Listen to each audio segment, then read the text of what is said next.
All tacit discords weren't made equal.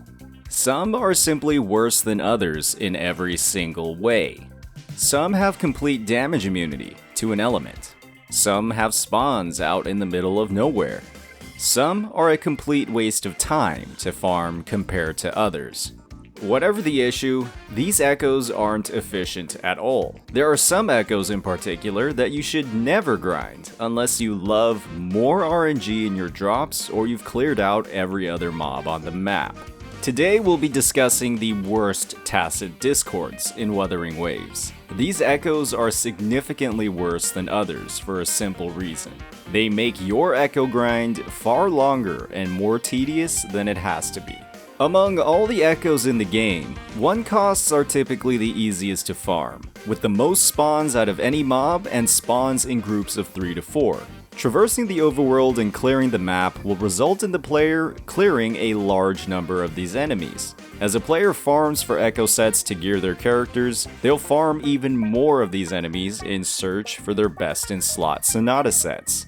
What players might have noticed across these drops is that for 1 costs, many of them can drop up to 3 different Sonata sets. If you're farming for one set in particular, this means that you're likely looking for one single main stat, typically attack, on a single Sonata set. When farming these echoes, your chance of a usable one is 1 out of 9, a 1/3 chance to get the right Sonata set, and a 1/3 chance to get the right main stat. If you're a player who has ever grinded these mobs for the 1 costs in your echo sets, like I did, you really only made the game harder for yourself. With an 8 out of 9 chance of dropping as the wrong set or the wrong main stat, there's a lot of room for duds when it comes to building your characters, even if 1 costs have the lowest range of main stats in the game. This meant that farming these 1 costs could be one of the most frustrating experiences in the game, even though they were meant to be the easiest. The worst part about all of this, however, is that a player could have easily turned their 1 out of 9 chance into a 1 out of 6, 11.1 to 16.7%. All you had to do was farm a different 1 cost.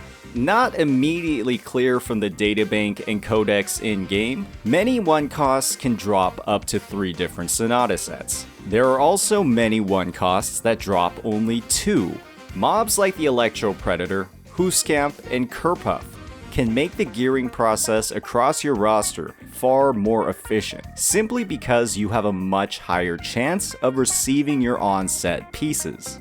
If you're building 2 characters that are electro and fusion damage dealers, like Chang Li and Yin Lin, then focusing your attention on mobs like the Electro Predator instead of the Fusion Warrior or Traffic Illuminator will turn your drop rate from 2 out of 9 all the way up to 2 out of 6. A 1/3 chance on every echo drop to get a usable piece. Those are incredibly good odds. It pays off to do some research beforehand to dramatically increase your farming efficiency. However, not all attributes were made equal. On release, some attributes, like Glacio, were simply the easiest to farm echoes in the game. If only Ling Yang was better. This is because Glacio had 4 separate 1 costs that dropped the Glacio set and only 1 other. Spectro and Arrow shared this incredible benefit as well. All 3 of these attributes were further buffed in version 1.1 with the addition of Clangbangs and Dwarf Cassowaries across the Mount Firmament map, increasing that number from 4 to 5. On the other hand, some attributes were and still are absolute pains to farm 1 cost echoes for. Electro is easily the biggest loser here, with only 2 1 costs that drop 2 Sonata sets, and the rest dropping up to 3. While Electro finally has a 3rd 3 cost echo in the Lumiscale construct, they still have one of the roughest times for grinding on-set 1 costs. The Rejuvenating Glow set is another big loser, with only 1 higher drop rate echo in 1.0 from the Fusion Dreadmain, and 1 in 1.1 from the Dwarf Cassowary. This brings that total up to only 2. Another big loser, but not as relevant because of how easily you can share this set, is Moonlit Clouds, as this only has 1 singular mob, the Diamond Claw, as an efficient 1 cost to farm. When it comes to farming these sets, there's simply less options when it comes to efficiency. And it's clear that some sets are a lot easier than others. When it comes to downsides in the ecosystem, this inequality of farming experiences across different sets has to be one of my only critiques.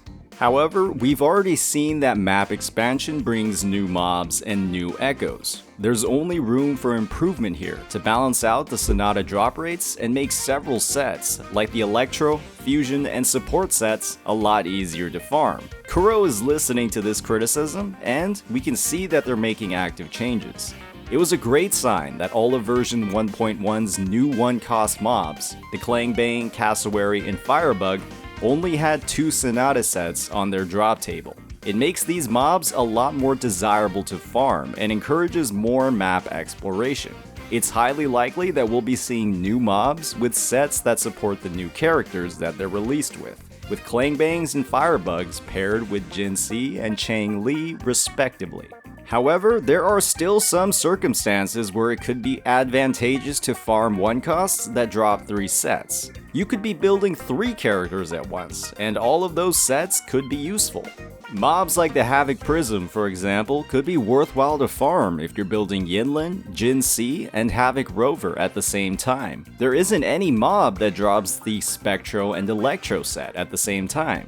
But as you progress through the game and get more characters built, this efficiency will drop rapidly, and you'll get to the point where you really only need to build 1 character at a time. For a lot of day 1 players like myself, we've gotten to this point, and all farming mobs like this oftentimes does is clog up the inventory and frustrate the player.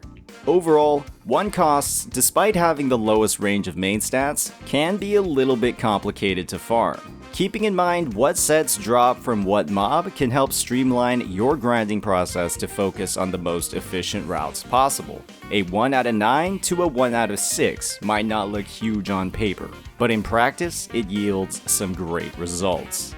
It's fantastic seeing Kuro streamline this process even further with new regions and new monsters. All I'd like to see from here on out is more attention given to Sonata sets like Void Thunder and Molten Rift to make farming for these sets a better experience.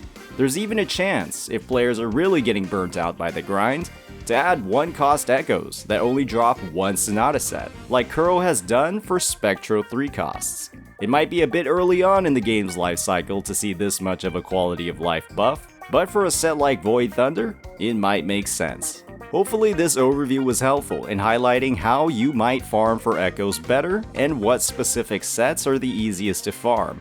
It's a system that we've only seen improved from version 1 to 1.1, and will likely see more improvements for in the future.